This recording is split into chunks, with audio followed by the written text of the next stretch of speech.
Alhamdulillah, sama-sama kita panjatkan kesyukuran kita kepada Allah Subhanahu wa taala kerana pada pagi yang berbahagia ini sekali lagi kita dapat bersama-sama meneruskan perbincangan kita dalam topik manusia akhir zaman. Moga-moga insya-Allah pertemuan kita pada pagi ini diberkati dan dirahmati oleh Allah Subhanahu wa taala. Tuan-tuan yang dirahmati Allah taala sekalian. Antara tanda-tanda akhir zaman ialah kemunculan para pendusta dan mereka yang mengaku sebagai nabi palsu. Dan perkara ini sudah wujud sejak sekian lama. Nabi SAW bersabda dalam sebuah hadis yang diriwayatkan oleh Al-Imam At-Tirmizi, "Wa innahu sayakunu fi ummati 30 kadzabun, kulluhum yaz'umu annahu nabi, wa ana khatamun nabiyyin la nabiyya ba'di."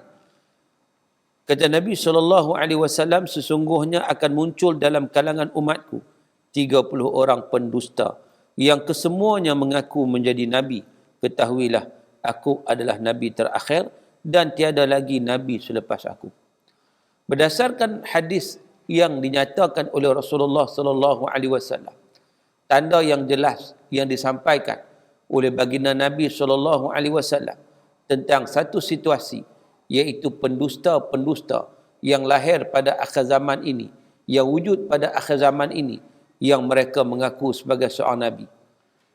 Dan para ulama menjelaskan, hatta pada akhir hayat baginda pun terdapat beberapa orang yang telah mengaku sebagai nabi, seperti Musailamah Al-Kadzab, Al-Aswad Al-Unsi, dan berterusanlah sampai selepas kewafatan baginda Nabi SAW. Golongan yang mengaku sebagai nabi ini pada asasnya berpura-pura bagi mendapat pengaruh dan sokongan orang ramai, kemudian bertukar menjadi satu bentuk kepercayaan yang dipelopori oleh golongan tersebut. Jadi terdapat dua bentuk yang kata pendusta ni. Pertama, mereka yang sengaja berpura-pura menjadi nabi palsu. Yang kedua, mereka mengatakan kononnya didatangi oleh satu mimpi yang menabalkan mereka menjadi seorang nabi. Dan kedua-dua situasi ini telah pun berlaku dan sedang berlaku dan akan terus berlaku dengan situasi yang lebih membimbangkan dari semasa ke semasa. Dan kita dapat saksikan pada hari ini banyak ajaran-ajaran sesat yang mengaku sebagai nabi. Tak nabi pun yang mengaku sebagai wali, ataupun dia mengaku sebagai Imam Mahdi. Jadi macam-macam pengakuan-pengakuan yang dilakukan. Dan ini semua menunjukkan tanda-tanda akhir zaman. Kesesatan-kesesatan yang diwar-warkan, yang diagung-agungkan. Dan ada juga orang yang boleh terima. Contohnya baru ni timbul satu ajaran sesat yang dinamakan sebagai hadi minallah. Saya pun dapat dia punya video-videonya. Dia buat program di Langkawi, buat di sini. Dia asal dari Indonesia. Dia menular ke sini. Dia ada zakat, selain pada zakat kita bayar ni, ada zakat pula, zakat kepada tok guru ada juga. Dia dalam satu majlis ni, majlis pentauliahan persijilan, pakat peluk lah lelaki perempuan ni. Peluk dengan tok guru dan sebagainya, salam, peluk. Jadi ini sesuatu yang kita lihat, perkara yang berlaku kesesatan demi kesesatan. Dan biasanya ajaran sesat ni lah kali dia akan pergi pengakuan-pengakuan sebagai Imam Mahdi, pengakuan sebagai nabi, sebagai rasul. Sebab tu tak heran dalam setiap umat, setiap negara pun ada rasul, setiap bangsa ada rasul. Orang Melayu pun ada rasul juga yang mengaku sebagai rasul, sebagai nabi. Benda-benda macam ni berlaku, dan yang herannya mereka ni memang buat pengakuan itu untuk mendapat pengaruh, untuk mendapat something, kan? Tetapi ada orang yang memang dia terjebak dengan perkara-perkara seumpama ni. Sebab itu bila benda ni berlaku, kita teringat balik. Sebab itulah Dajjal besok ni bila dia datang, ramai orang boleh ikut dia. Sebab apa? Sebab hak duk ada ni pun orang kata cerai lagu tu pun orang ikut. Tercerai. Cerai itu makna Allah lekehnya. Kita tengok pun boleh jadi pimpin, boleh memimpin ajaran. Dia pakai sikit songkok kan ni, pakai jubah sikit, orang dah salute dah. Dajjal esok mari bukan takat tu, dia kata panas hujan turun sekarang, hujan turun. Lagilah orang tu dia bersusun orang akan ikut. Nampak tak manusia ni? Sebab itu satu ketika dulu heboh tentang ayah pin. Orang ikut ayah pin siap pergi tawah di apa tekor kan, dia buat cerek kan. Pergi tawah kat situ. Orang boleh ikut, kita pun pening macam mana orang boleh ikut ni. Ni nak ceritanya suasana akhir zaman. Sebab itu kewajipan kepada kita untuk duduk dalam majlis ilmu seumpama ni untuk kita menangkis benda-benda seumpama ni. Kan? Mana tahu tiba-tiba ada di kalangan waris kita, adik-beradik kita juga terjebak. Masalah benda-benda begini. Dan kebanyakan masyarakat yang mempercayai kemunculan Nabi palsu seumpama ini adalah mereka yang ta'assub dan fanatik dengan seseorang. Dan mereka menganggap Nabi palsu itu dapat menyelamatkan mereka. Siap dulu dalam TV lah. Kami ada Nabi. Nabi boleh jamin kamu surga. Kamu, Nabi kamu mana? Siap dia tanya lagi. Dia duk ingat dia nak shortcut masuk syurga. Dan terdapat juga dalam kalangan mereka yang tersalah pilih jalan untuk bertaubat dengan mempercayai dan mengikuti Nabi palsu. Dia nak bertaubat, nak pergi ke jalan yang benar, tapi dia tersalah langkah, dia termasuk ke dalam ajaran-ajaran sesat yang seumpama itu. Sampai tahapnya Nabi-Nabi palsu ni ataupun ajaran-ajaran sesat ni yang mengaku dengan pelbagai pengakuan, antara diterapkan kepada pengikut dia supaya dapat ramai pengikut, iaitu dengan memberikan kemudahan dalam mengamalkan ajaran Islam. Itu cara mereka. Mereka beri kemudahan. Contohnya, tak perlu solat, tak perlu puasa, niat je. Niat je puasa, niat je solat. Dalam masa yang sama, mereka juga bebas melakukan apa-apa yang diharamkan. Minum arak, zina dan sebagainya. Maka dengan sebab itu, ramai orang suka. Sebab benda-benda dia kata, kalau tidak semua halal haram. Tengok ajaran ni, ajaran masuk syurga, tapi dia mendapat nikmat daripada dunia lagi dapat nikmat. Dan nikmat itu akan berterusan sampai ke syurga. Itu dia. Sebab itu ada satu kes tu sampai dia berzikir dari 9 malam sampai ke pagi, sampai ke 4 pagi. Sebelum zikir itu minum arak dulu. Minum arak. Tak ada masalah dia kata. Sebab apa? Dia digunalah logik-logik dia dan sebagainya. Jadi orang yang tidak ada asas ni mudah sangat terjebak dengan ajaran-ajaran sesat yang seumpama itu. Jadi di Malaysia dan Asia Tenggara juga tidak terlepas daripada pendusta yang mengaku diri mereka sebagai Nabi akhir zaman yang baru. Mereka yang mengaku sebagai Nabi ini mempunyai pengikut yang ramai juga daripada pelbagai peringkat lapisan masyarakat termasuk golongan profesional. Mereka percaya bahawa dengan mengikut Nabi palsu tersebut, mereka akan memperoleh tiket atau jaminan khusus untuk masuk syurga. Dan setiap pendusta yang mengaku sebagai Nabi, dia mendakwa memperoleh wahyu daripada Allah, serta mengiktiraf diri mereka lebih mulia daripada yang lain. Dalam masa yang sama, mereka juga ada buku panduan khusus untuk pengikut-pengikut mereka. Ketaksuban pengikut mereka ini telah melampaui batas apabila menjadikan Nabi palsu tersebut sebagai sembahan mereka, dengan bertujuan untuk memperoleh sesuatu yang diingini. Inilah satu bentuk kesesatan yang semakin lama semakin teruk. Sebab itu, untuk mengatasi masalah yang seumpama ini, hendaklah kita belajar ilmu, memahami Al-Quran, memahami sunnah Rasulullah SAW, memahami syariat Allah Ta'ala, maka insya-Allah pada ketika itu, mudah-mudahan kita akan diselamatkan daripada kepahaman-kepahaman ajaran-ajaran sesat yang seumpama ini, yang semakin banyak, yang semakin berleluasa dari semasa ke semasa. Jadi tuan-tuan dan puan-puan sekalian, hendaklah kita mengambil pengajaran dan juga pengiktibaran. Baik. Cuma satu perkara juga yang kita lihat antara tanda akhir zaman ni, dari sudut ilmu syarak itu akan diangkat. Ilmu. Disebut dalam hadis Nabi SAW. Nabi kata, Inna Allah la yaqbidul ilma intiza'an yantazi'uhu minal ibad. Walakin yaqbidul ilma biqabdil ulama. Hatta idha lam yubqi aliman ittakhadhan nasu ru'usan juhala fasu'ilu fa'aftau bighairi ilmin fadallu wa adallu. Sesungguhnya Allah tidak mencabut ilmu sekaligus dari hamba-hambanya, tetapi Allah cabut ilmu dengan mematikan para alim ulama. Itu cara Allah angkat ilmu. Allah angkat ilmu ni bukan begini. Kita duduk tidur, bangun-bangun pagi, tengoklah. Lupa habis. Apa satu pun tak tahu. Bukan. Bukan macam tu. Tapi Allah angkat ilmu ni, maknanya apa? Allah matikan ulama seorang-seorang yang tidak ada pengganti kepada ulama tersebut. Saya teringat bila saya baca, kita duk menelaah apa hadis akhir zaman ni, sebenarnya saya teringat guru saya, almarhum Al-Doktor Al-Syekh Al-Doktor Walid Wa'ani rahimahullah. Beliau ni orang yang alim soal hadis akhir zaman, alim sungguh. Dia mengkaji sejak daripada dia muda. Sejak daripada dia muda, dia mengkaji. Sampaikan tesis-tesis dia pun, daripada degree, master, PhD, semua dia kaji juga tentang hadis-hadis akhir zaman ni. Dan dia mengikuti perkembangan semasa. Dia tengok hadis, dia ikut perkembangan semasa. Dia cerita kat kami. Saya belajar kat dia. Memang jelas, satu persatu.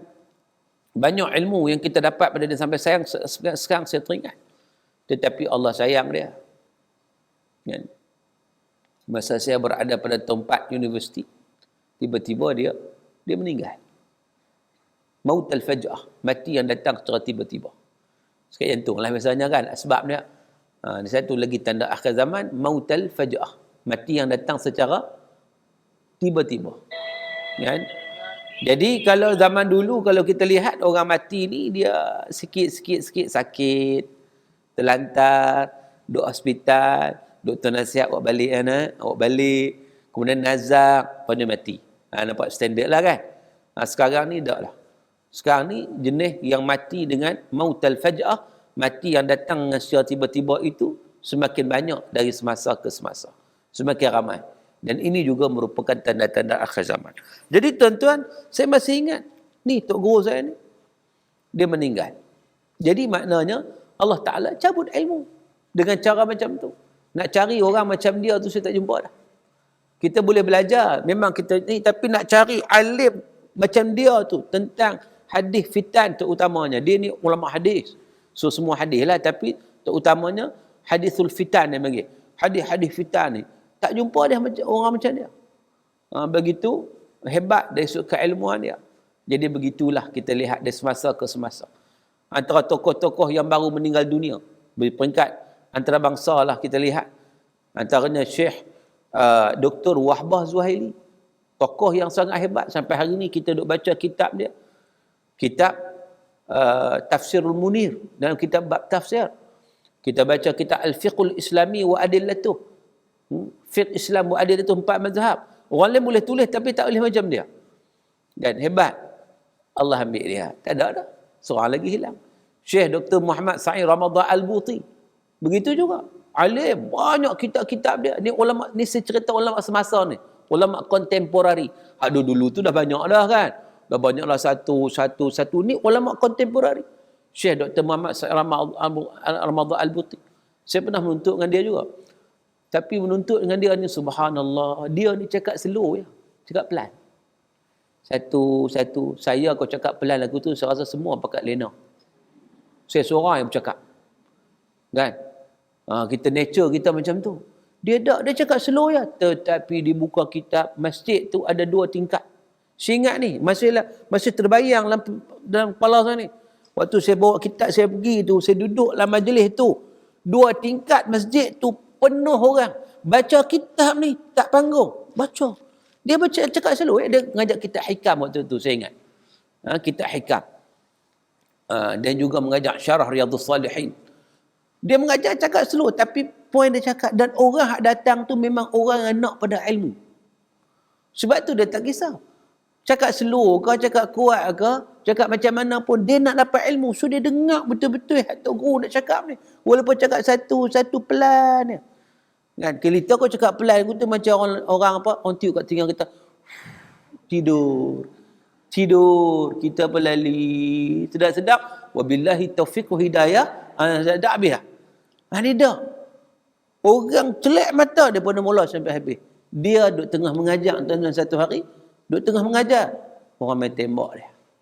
Itu di Syria hari tu. Di Syria kan banyak fitnah yang berlaku kan. Dia mati tengah mengajar. Satu lagi hilang. Kita kata mutiara. tok guru yang sangat-sangat hebat di peringkat dunia ni kita sebut ni. Ulama kontemporari baru ni Syekh Muhammad Ali As-Sabuni, dia pernah datang Malaysia juga. Syekh Muhammad Ali As-Sabuni ni alim. Dia antara kitab dia yang saya mula-mula baca peringkat universiti dulu, kitab Safwatut Tafasir. Kitab Safwah Tafasir dalam bab tafsir ada 3 jilid. Ringkas lah tapi seronok kita baca. Dan kitab dia terkenal ialah Ayat Ahkam. Rawa'ul Bayan fi Tafsir Ayatul Ahkam. Kitab tu antara kitab yang memang menjadi rujukan. Dan dia alim. Maknanya orang alim ulama meninggal ni tak ada orang boleh ganti macam dia. Ada tu ada tapi tak sama. Makin lama kurang, makin lama makin kurang. Begitulah cara Allah Taala angkat ilmu. Sebab itu bila mana ada alim ulama ni, kita jangan berlengah-lengah untuk mendapatkan mereka untuk kita belajar. Jangan duk tangguh. Orang kita suka tangguh. Tengok, tangguh dah 1444 Hijrah. Umur kita makin meningkat. Usia kita makin singkat. Kubur makin dekat. Apakah amalan kita buat? Buat macam pantun sikit. Jadi maknanya, kita tak boleh tangguh-tangguh. Jangan tangguh sebab Nabi pesan dah, badiru bil a'mal. Bersegeralah kamu untuk melakukan amalan, jangan bertangguh-tangguh. Sebab tanda-tanda kiamat main satu yang dia berlaku. Tuan-tuan dan rahmati Allah Ta'ala sekalian. Maka dengan sebab itu, hatta tok guru, alim ulama yang Allah angkat, anak mereka belum tentu macam mereka. Bahkan payah pun nak jumpa. Payah. Sebab ilmu tu dia bukan diwarisi begitu. Dia bukan boleh kata pak alim, anak terus jadi alim. Dah, dia kena belajar. Dia kena menuntut. Begitu juga iman. Boleh kata pak ni hebat, anak terus iman juga. Tak juga. Dia kena belajar, dia kena menuntut ilmu. Tuan-tuan dan puan-puan yang dirahmati Allah. Situasi hari ini, kalau kita tengok, kadang nampak macam okey. Manusia berlumba-lumba untuk menuntut ilmu. Sama ada di sekolah, di pondok, universiti dan sebagainya. Tapi satu benda juga yang kita kena lihat, tujuan menuntut ilmu itu perlu diperjelaskan. Sebab apa? Sebab kadang-kadang kita tengok bahawa daripada awal lagi ilmu yang dituntut itu tidak betul-betul ikhlas kepada Allah Ta'ala. Belajar ilmu dengan tujuan habuan dunia. Ini juga satu penyakit akhir zaman. Dia belajar ilmu, bagus dah. Tapi rupanya dengan tujuan duniawi. Sebab itu kadang-kadang hari ini hatta di universiti pun bila mana pelajar-pelajar masuk, perkara pertama yang akan disebut kepada mereka adalah tentang laluan kerjaya. Tak salah nak sebut laluan kerjaya ni, tapi peringkat pertama bincang dulu nawaitu belajar ilmu tu dulu. Nawaitu apa? Supaya benda tu tersemat dalam jiwa ni. Supaya dia nak belajar tu datang dari jiwa dia, daripada hati dia nak belajar sungguh. Yang formal atau tak formal. Tapi kalau tengok laluan kerjaya je, dia hanya fokus pada benda hak dia nak dapat tu je. Dia bukan nak dapat ilmu pun, dia nak dapat kerja. Lalu oleh kerana ilmu tu asbab untuk dapat kerja, dia belajar bukan bersungguh pun, bukan ikhlas pun. Akhirnya ilmu tu tidak ada keberkatan. Barakahnya tak ada. Jadi barakah tak ada, macam tak ada ilmu jugalah. Dia belajar tapi dia tak boleh apply dalam diri dia. Ini juga masalah pada akhir zaman. Sebab tu kita nak didik anak kita atau siapa saja. Bila kita bicarakan soal ilmu ni, kita letakkan keikhlasan nombor satu. Jangan letakkan habuan dunia itu. Sebab kalau kita nak akhirat, dunia mari kat kita. Tapi kalau kita nak dunia, akhirat belum tentu mari kat kita. Dunia pun belum tentu.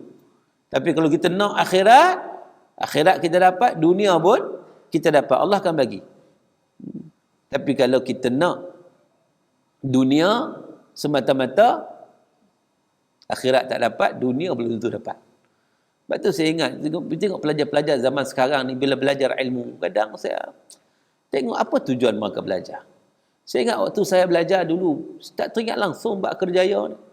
Bukan kita tak fikir buat cari rezeki itu, kemudian waktu belajar kita belajar lah. Dalam kepala kita ni nak belajar, itu aja. Itu merupakan sunnah Rasulullah sallallahu alaihi wasallam. Jadi bila dalam kepala kita nak belajar, waktu tu kita tak fikir soal yang lain. Jadi kita akan belajar tu bukan sekadar belajar hak wajib. Yang sunat pun kita belajar. Kita pergi cari lagi tutor guru untuk kita belajar. Sebab apa? Sebab kita nak belajar itu. Nak ilmu tu sendiri. Dan ilmu ni, dia ada perasaan ni. Macam orang lah. Kalau kita sayang kat ilmu tu akan sayang kat kita. Dia akan melekat pada kita. Tapi kalau kita belajar buat acuh tak acuh, dia belajar kerana kepentingan duniawi, ilmu pun tak peduli kat kita. Sebab kita tak sayang kat dia, ilmu pun kata, aku pun tak kelapak dengan hang . Ilmu tu kata. Cuma kita tak dengar dia cakap gitu kan. Jadi maknanya, itu. Maka dengan sebab itu, kita lihat juga, tanda-tanda akhir zaman juga, dalam satu hadis, min asyrati sa'ah an yultamasal ilm indal asagir. Di antara tanda kiamat, ilmu yang dipelajari daripada orang-orang kecil. Maksud apa ni? Asagir ni, orang kecil ni. Maksud dia orang yang rendah ilmu pengetahuan. Ataupun orang yang tidak ada ilmu. Jadi gambaran hadis ni menunjukkan manusia akan mula cari ilmu dengan mereka yang bukan ahlinya. Hari ni orang cari ilmu hanya semata-mata kerana orang itu popular. Dia akan cari ilmu. Dia cari ilmu sebab apa? Dia pun tak tahu kau tu reti ke tak reti. Ramai juga yang tak reti pun. Tetapi dia tonjolkan penampilan macam tok guru, orang pun panggil dia tok guru. Ambil ilmu pada dia. Tak apa-apa dia bawa, mula-mula okey, betul makin menyeleweng. Sebab apa? Sebab dia sendiri pun tak faham. Dia pun sendiri tak reti. Ada orang yang mengajar ilmu ni, ilmu agama, ilmu syarak. Bahasa Arab satu patah perkataan tak reti. Boleh mana ana dengan anta je. Tu pun bertukar. Dia sebut ana tu anta, dia sebut anta tu ana. Tu balik. Boleh satu je. Ana, anta. Tu dia. Satu halal tak reti. Baca kita Arab pun tak reti. Tapi jadi tok guru besar. Ni. Ilmu diambil daripada orang yang jahil. Tetapi nampak macam tok guru. Masya-Allah. Ini akhir zaman berlaku macam tu. Tambah-tambah yang kita kata, jenis banyak yang YouTube ni. Kita tak nilai dia macam mana. Kita pun tak tahu. Maka dengan sebab itu, Ustaz macam mana? Kami memang tak tahu. Kami tak tahu. Dia kata, okey. Nak tahu macam mana? Kita kena belajar banyak guru. Satu. Yang kedua, pembelajaran ni dia bukan kosong. Dia ada dalil dia. Dia ada hujah-hujah dia. Islam ni agama ilmu. Dia bukan sembang saja. Dia ada ayat Qurannya, ada hadisnya, ada aqwalul ulama'nya. Kan? Ada perbincangan diskusinya. Bukan sekadar kosong macam tu bagi petua. Apa petua? Tah petua tu mana pun tak tahu. Kan? Orang kita pula bila sebut petua dia cukup syok. Dia pegang sungguh petua. Kan? Petua ni siapa pun boleh bagi. Tapi tengok petua tu daripada siapa. Sampaikan orang salah bagi petua apa dah. Terlalu bagi petua. Dia petua apa? Dia petua masa kita tengah solat ni nak dapat fadilat. Kan baca dalam hadis sebut bahawa surah Al-Ikhlas ta'dilu thuluthal Quran. Surah Ikhlas ni menyamai 1/3 Quran. So dia kata kalau kita nak supaya kita dapat pahala besar, pahala seumpama kita baca satu Quran, kita dalam sujud solat kita tu, sujud tu kita baca qul huwallah 3 kali kita. Dapat satu Quran. Kalau nak banyak kita baca 6 kali, 9 kali, 100 kali. Petua yang diberi ini adalah salah. Sebab apa salah? Sebab Nabi larang baca Quran dalam sujud. Nabi larang. Dalam sujud ni bukan tempat baca Quran. Itu tempat doa. Tempat zikir. Doa tak apa. Fa'akthiru doa. Sebab apa? Sebab waktu yang paling hampir manusia dengan Allah ialah waktu dia wahwa fi sujud. Ketika mana dia sujud, maka perbanyakkan doa. Bukan baca Quran dalam tu. Tapi orang yang tak belajar, orang yang tak tahu, dia logik dia, Quran ni bagus ke? Dia bacalah. Sebab apa? Sebab dia tak tahu. Menggunakan andaian-andaian saja. Berapa ramai hari ni kalau kita tengok fatwa-fatwa yang salah. Petua-petua yang menyeleweng. Sebab apa? Macam ni lah. Dia ambil ilmu daripada orang yang tidak ada pengetahuan ataupun terlalu rendah ilmu pengetahuannya. Begitu juga salah satu sebab utama juga para guru dan ulama telah dimatikan oleh Allah dan generasi selepasnya tidak memanfaatkan ilmu yang terdapat padanya. Pada masa yang sama, manusia pada ketika itu lebih gemar mencari hiburan daripada ilmu. Ada manusia ni daripada nak cari ilmu, dia suka hiburan semata-mata. Sehingga kan, kalaulah diskusi ilmu semata-mata, orang tak suka. Bincang bab fakta, bincang bab Islam, bincang tak mau. Dia nak hiburan. Hatta ilmu pun dia sikit-sikit je nak hiburan tu lebih daripada ilmu. Dan akhirnya ilmu yang disampaikan terhad. Tapi hiburan, jenaka, cerita-cerita yang tidak ada asas yang diperdengarkan kepada kita, cerita-cerita Israiliyat, cerita-cerita yang kononnya dituturkan oleh ulama, dan lebih bimbang lagi, cerita-cerita palsu dinyatakan sebagai hadis Nabi SAW.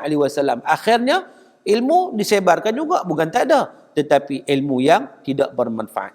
Bahkan ilmu yang bermasalah pula. Kerana apa? Kerana hadis-hadis palsu yang dijadikan hujah oleh golongan yang kita kata tadi, yang asagir tadi, golongan-golongan rendah tadi. Mereka gunakan sebagai hadis-hadis palsu sebagai hujah untuk menyampaikan mereka punya pandangan, dan mereka juga pandai bercakap. Akhirnya orang ikut, orang terima. Itulah menunjukkan ilmu makin berkurang dan sebagainya. Baik, demikianlah kalau kita lihat bagaimana ilmu yang sedang berkembang tiba kepada pengakhiran dengan terputusnya asas ilmu melalui para guru dan ulama yang dimatikan oleh Allah Subhanahu wa taala. Maka dengan sebab itu, sebelum perkara ini menjadi semakin berleluasa dari semasa ke semasa, kita sebagai para pelajar ni, kita kena ambil usaha yang berterusan untuk kita belajar ilmu, menuntut ilmu dengan bersungguh-sungguh. Kita jangan ada shortcut. Belajar ni bukan ada shortcut ya. Ni kadang ni nak tahu mudah ya. Dia tak belajar daripada awal. Dia tak menuntut ilmu daripada awal. Ini menjadi satu masalah. Sebab itu kita kena melihat daripada sesuatu itu daripada awal, ikut manhaj dia, macam mana cara pembelajaran, barulah kita akan nampak. Ada orang hari ni dia kata dia ambil mudah je, dia tak nak belajar. Dia cukup tengok Google, cukup tengok YouTube, cukup tanya orang, takat tu aja. Dia tak boleh faham sebenarnya. Dia tak boleh. Baik, tuan-tuan dan puan-puan sekalian, jadi itu antara tanda kiamat, maknanya ilmu tu diangkat, dimatikan para alim ulama. Jadi kewajipan kita, sementara adanya alim ulama yang masih berbaki, maka kita bersegeralah mendapatkan ilmu daripada mereka. Mudah-mudahan dapat manfaat. Tuan-tuan yang dirahmati Allah, pagi tadi lepas kuliah subuh, ada seorang sahabat mari jumpa saya. Pagi tadi ni ditunjuk pada saya, ustaz, semalam saja, hari ini saja dia kata, ada 3 gempa bumi yang direkodkan. Baru sehari. Kan? Semalam lagi dia tunjuk saya data. Sebab apa? Setelah saya membacakan satu hadis Nabi. Tentang apa? Tentang tanda akhir zaman, iaitu bencana gempa bumi. Rupanya itulah hakikat yang berlaku. Antara tanda akhir zaman yang seterusnya. Antara tanda akhir zaman yang banyak dibahaskan oleh para ulama dan pengkaji hari kiamat ialah bencana gempa bumi yang semakin kerap berlaku di serata dunia. Dan ada juga orang kata apalah, itu gempa bumi itu fenomena biasalah, apa kaitan dengan kiamatnya. Jadi sebenarnya nampak macam fenomena biasa, tetapi ianya sudah disebut dalam hadis Nabi sejak 1400 tahun dulu. Mana ia bukan benda biasa. Ia ada kaitan dengan penghujung berlakunya kehancuran dunia ini. Sebab itu kalau kita lihat situasi terkini, setiap bulan, bukan tiap bulan, kadang tiap hari, ada saja gempa bumi yang berlaku di seluruh dunia. Cuma gempa bumi yang berlaku dalam kadar magnitude yang berbeza-beza. Magnitude yang berbeza-beza. Kadang kuat, kadang rendah. Hak kita tahu tu, yang diberitahu pada kita tu yang kadarnya kuat. 6 skala Richter ke atas, 7 skala Richter, teruk berlaku kemusnahan, barulah masuk dalam berita. Tapi hak biasa-biasa ni berlaku kalau ikut lingkaran, dia ada lingkaran dia. Duk berlaku selalu, orang tak perasan sangat. Tapi perkara itu wujud. Perkara itu wujud. Baik. Jadi, kalau kita tengok tentang gempa bumi ni, ada satu disebut dalam hadis Nabi SAW tentang gempa bumi besar pada akhir zaman. Gempa bumi ni ada banyak. Mula-mula gempa bumi yang dia berlaku sikit-sikit gempa bumi, lama-lama dia akan menjadi semakin besar. Dan kalau kita lihat juga gambaran gegaran gempa bumi juga menyebabkan berlakunya wabak penyakit yang melanda dunia. Dan hari ini kalau kita tengok dalam 5 tahun kebelakangan ni memperlihatkan kepada kita tentang bagaimana wabak atau virus yang banyak berlaku dari satu-satu. Gempa bumi datang, virus datang. Sebenarnya ni tak pernah berlaku pada zaman-zaman sebelum ini. Bahkan penyakit-penyakit yang menular pun ni, kita COVID-19, penyakit baru ni. Belum ni mana pernah ada. Kan? Sampai nak cari ubat pun susah, nak cari vaksin pun susah sebab benda baru. Satu dunia punya ada masalah. Kan? Sebegitu juga sebelum ni yang kata H1N1, kita lupa dah H1N1 kan. Satu ketika dihebohkan tentang H1N1. Sekarang ni yang terbaru ni dihebohkan pula dengan influenza. Betul kan? Banyak yang kena. Inilah kita lihat perkara-perkara yang berlaku. Jadi ini semua merujuk kepada tanda-tanda akhir zaman. Dan kalau kita lihat perkara ini yang berlaku ini, dia menginsafkan kita. Kawan kita duk kenal lama, tiba-tiba kena penyakit, meninggal. Kita pun terkejut. Jadi begitulah. Masa terus berlalu dalam kehidupan kita. Gempa bumi berlaku, penyakit berlaku. Kita di mana kita? Itu satu persoalan yang perlu kita fikirkan. Apakah kita masih lagi berada pada tahap yang lalai, yang alpa, ataupun kita nak kembali kepada Allah Subhanahu Wa Taala. Apatah lagi masa yang berlalu dalam kehidupan kita ni makin cepat kita rasa. Sedar-sedar seminggu dah pun kan. Jadi kita bila kita melihat situasi akhir zaman sebenarnya, kita bukan sekadar nak tengok hadis-hadis tersebut. Kita bukan sekadar nak tengok fenomena itu berlaku, kita nak tengok apa impak kepada kita. Apa kita nak buat? Itu yang sepatutnya. Sebab tu saya tak suka kadang-kadang ada orang hari ni, dia bila berbicara tentang akhir zaman, dia nak kira meramal. Benda ni rasa akan berlaku 3 tahun lagi. Dajjal akan keluar dalam masa within 3 years. Sebelum tu Mahdi dah ada dah. Tunggu orang nak bai'ah je, ada lah ni. Orang suka meramal-ramal macam tu. Sedangkan dia bukan duduk di sungai ramal pun. Kalau duduk sungai ramal tu boleh gagah dia meramal kan. Dia suka meramal-ramal. Tapi mana amal dia? Amal. Sedangkan Nabi tak pernah suruh kita meramal. Benda gaib. Akhir zaman, perkara gaib. Itu nama akhir zaman. Betullah hadis Nabi kata, sayati zamanun ala ummati. Akan datang satu zaman kepada umatku. Mana future. For the future. Kita duk baca tu, kita hak Nabi sebut dulu akan berlaku. Dah berlaku dah.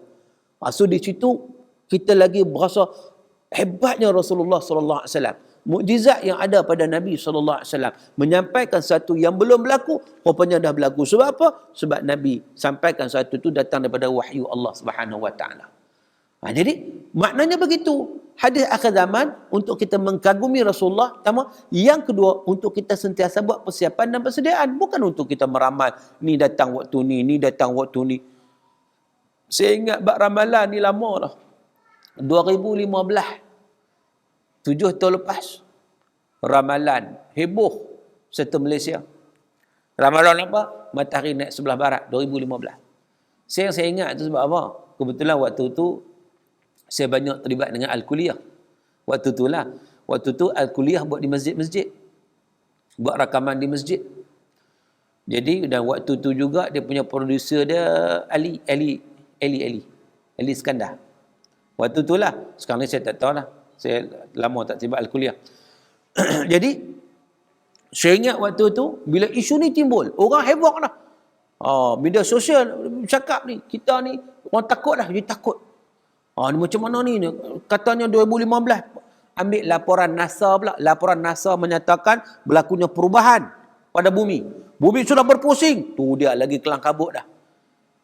Tiba-tiba waktu tu dalam Al-Kuliah TV3, produser tanya saya, "Ustaz, apa tajuk kita nak buat?" Tak terfikir saya dah banyak sangat nak buat kan. Tiap minggu lah dia pening kan buat tajuk apa. Saya kata kita buat lagu ni lah. Kita buat tajuk Matahari Naik Sebelah Barat 2015. Itu saya ingat tu. Tajuk tu saya ingat. 2015 Matahari Naik Sebelah Barat. Kita nak memperbetulkan pahaman orang kita yang duk nak pergi ramal. Bukan betul pun ada ramal tu. Memang tak betul pun. Bercanggah sungguh. Kan? Akhirnya jadi fitnah kepada Islam. Ramalan tu tak betul. Ni dulu pernah ramal tu, Langkawi nak tenggelam. Siap suruh pindah ke daripada Langkawi. Bila pindah, tak berlaku apa pun. Ni mana Allah mengubah takdirnya. Senanglah cerita kalau gitu. Bagi tahu orang susah hati, kemudian tak edit macam mana Allah tentukan sebaliknya. Kan? Jadi maknanya benda-benda macam ni bukan cara begitu. Cara untuk kita berinteraksi dengan hadis akhir zaman ialah kita memperbanyakkan amalan tu je. Sebab apa? Kita macam diperingatkan, akan berlaku begini. Kita diperingatkan akan berlaku benda-benda yang melibatkan akhir zaman. Jadi kita sentiasa buat persiapan dan persediaan. Begitu. Itu tujuan dia. Bukan dengan kita mencari-cari bila ini akan berlaku, bila itu akan berlaku. Kita tidak akan tahu ia berlaku, melainkan setelah ia berlaku. Sebab apa? Sebab ini termasuk dalam perkara-perkara ghaib. Lepas tu, kena ada kaedah pula untuk berinteraksi dengan perkara-perkara akhir zaman. Bukan macam tu saja. Lepas tu saya kata bahawa bab cerita Imam Mahdi ni, sebagai contohnya, daripada saya zaman dulu, zaman saya belajar dulu, zaman saya belajar peringkat degree lagi, dah ramai dah orang dah mengaku sebagai Imam Mahdi. Ramai dah pada waktu itu. Tambahlah zaman sekarang, bertambah-tambah lagi. Tapi orang duk percaya situ. Lah. Ada seorang ni duduk hantar ke saya mesej pada saya. Dia menobatkan ada seorang Pakistan ni, dia kata dahsyat. Dia kata tak payahlah. Dia begitu taksub, begitu fanatik. Tak betul dia ni. Apa dia kata semua berlaku. Dia ni somebody, silap dia ni Mahdi ni, Ustaz ni Mahdi. Dia lagu ni lah. Kena belajar, kita tahu. Belajar berdasarkan kepada, bukan berdasarkan teori-teori yang dibuat oleh orang. Berdasarkan kepada hadis-hadis Nabi SAW. Itu lebih selamat. Teori ini macam-macam teori yang wujud. Akhirnya kita kecundang. Akhirnya kita tersasar daripada kebenaran. Sebab itu kita nak sebut bahawa apa amalan kita. Itu patutnya. Esok 9 Muharram. Lusa 10. Apa yang kita nak buat? Nak buat apa? Puasa. Isnin pula, kena hari Isnin. Cantiklah. Kan? Hari Isnin. Dan nak puasa ni pula, tu kena belajar ni pula. Kena belajar fiqh. Supaya tak timbul isu. Ni duk timbul isu sampai sekarang. Soal puasa gabung ni boleh ke tak boleh? Kan? Ustaz macam mana saya nazak ni nak puasa mana Ustaz? Boleh tak saya gabung dua-dua sekali macam mana kan? Kita dah beritahu lama dah benda ni. Bila kita belajar, kita nampak, lagu ni. Jadi, tak ada masalah kalau kita nak puasa. Nazar ke, qadha ke. Kita puasa pada hari yang disunatkan. Kita dapat sekali pahala sunat. Itu sebagai ulama menyatakan sedemikian. Maka tak ada masalah. Yang pentingnya kita mengamalkan. Sebagai kita menghayati peristiwa-peristiwa akhir zaman, kita beramal.